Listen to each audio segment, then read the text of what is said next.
दुनिया भर में बेनकाब हो रहा पाकिस्तान अपनी परमाणु ताकत बढ़ाने की कोशिश में लगा हुआ है।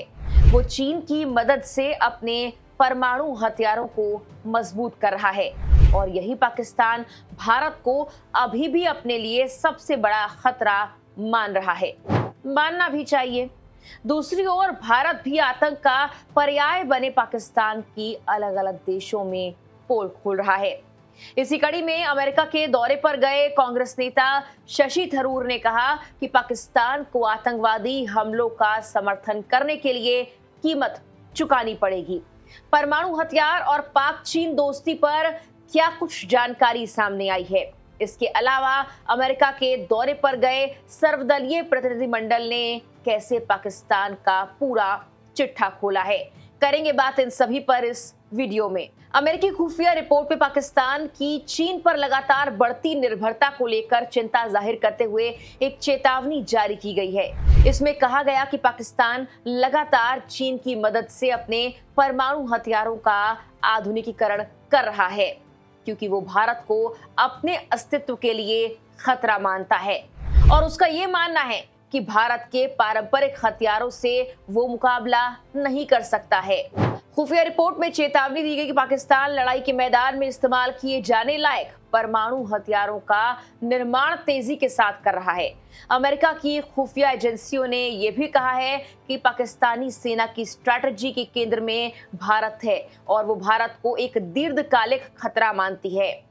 लिहाजा पाकिस्तान जिन हथियारों का निर्माण कर रहा है उसका सबसे ज्यादा प्रभाव भारत पर पड़ने वाला है। रिपोर्ट में साफ तौर पर कहा गया कि पाकिस्तान न सिर्फ पारंपरिक हथियारों का डेवलपमेंट कर रहा है, बल्कि वो सीमित क्षेत्र में उपयोग किए जाने वाले बैटलफील्ड परमाणु हथियारों को भी विकसित कर रहा है, जो किसी भी सीमावर्ती संघर्ष में विनाशकारी साबित हो सकते हैं। खुफिया रिपोर्ट बताती है कि पाकिस्तान अपने परमाणु हथियार के भंडार को आधुनिक बनाने और कमांड सिस्टम को मजबूत करने में जुटा हुआ है।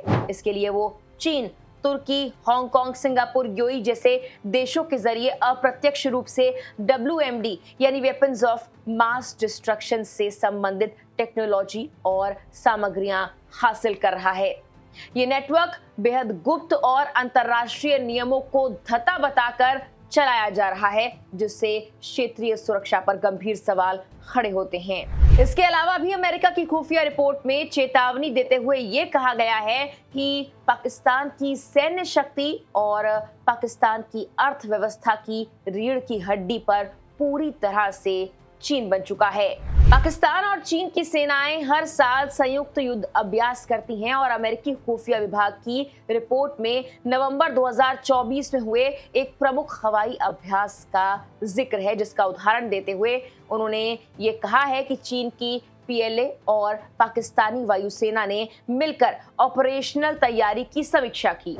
इस खुफिया रिपोर्ट के बीच ही पाकिस्तान की करतूत से पूरी दुनिया को वाकिफ कराने के लिए भारत ने ऐसे कई सर्वदलीय प्रतिनिधिमंडल को दुनिया के तमाम कोनों में भेजा है और ऐसे ही एक ग्रुप को शशि थरूर लीड कर रहे हैं। उन्होंने अमेरिका से दुनिया को संदेश दिया कि भारत अपने ऊपर हमला करने वाली बुरी ताकतों के खिलाफ चुप नहीं बैठेगा।